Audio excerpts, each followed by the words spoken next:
Most teams focus on individuals during daily scrums, but that's not how to get results.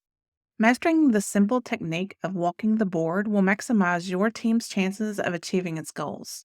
Today, we'll be talking about a secret to successful daily scrums walking the board. And no, I'm not talking about an aerial obstacle course, though, despite my fear of falling, I'd opt for this over some of the pointless daily scrums I've attended over the years. Walking the board is a facilitation technique or alternative format to bring life back into your daily scrums or daily stand ups.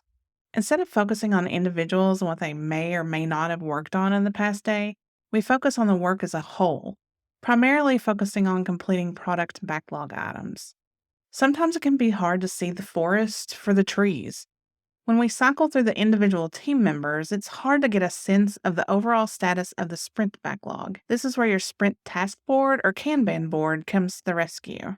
We start at the rightmost active column on the board, ignoring anything already completed, and talk about any tickets in that column before moving one column to the left.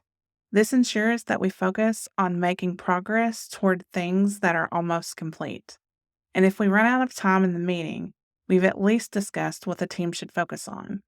We skip the unstarted stories because discussing them has no value if no work is happening on them. By focusing on the sprint backlog and working on things that are almost done, we maximize the chances of actually getting stuff done. And who doesn't like to get stuff done, am I right? While walking the board, as we come across each user story, the team member actively working on the item will discuss it. Now, during the daily scrum, we want to provide relevant updates, not just cryptic fluff like, I worked on ticket 6942 yesterday, we'll continue to work on that today, no blockers. If you've ever felt like smacking a cryptic, consider smacking the like button instead. It helps this video reach more people so that they too can learn tactics to prevent violence against cryptics. Seriously though, tell us what's changed since the last sync with the team. Let us know if you need help with anything, or if you're about to do something stupid. Trust me, we won't judge. We're all in this together as the sprint backlog is a shared goal. Remember, this meeting isn't just for the Scrum Master to facilitate. We want to rotate facilitation so that everyone gets a turn. It helps avoid dysfunction and builds facilitation skills.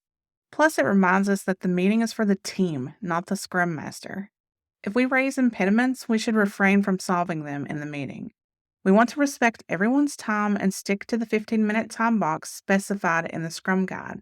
We only need to get enough of a sense of an issue to identify who can own it. This doesn't necessarily mean they'll solve the problem. They may only determine the next steps and see that the appropriate people make progress. Our ultimate goal of the daily scrum isn't to give a status update, but rather for the team to plan their work for the next 24 hours. So we want to be on the lookout for product backlog items that need to be picked up and carried toward done. If someone is waiting for a code review, let's determine who can squeeze that into their daily plan. Bonus tip, I sometimes comment on our ticketing system when someone has agreed to do something that day. Since we're a remote team, we're already looking at the user story, and sometimes it helps people to remember their obligations. Just before the meeting ends, asking the team for a confidence vote can uncover hidden impediments. If anyone has a low level of confidence that the team can complete the remainder of the sprint backlog before the end of the sprint, we want to understand their concerns.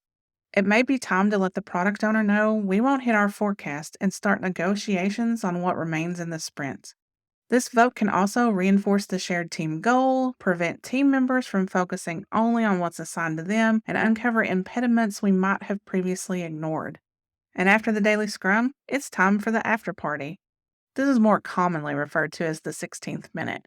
Schedule the daily scrum for 30 minutes, finish the core of the meeting in the prescribed 15-minute time box, and the team has a built-in 15-minute block to discuss issues or collaborate on things the entire team isn't needed for. Just make sure that you don't have too much fun, or we'll be here all day, and we still have that sprint backlog to knock out. Still think you prefer the standard approach to daily scrums? Think again. Discover why sticking to the 3 Scrum questions may hold your team back in this next video.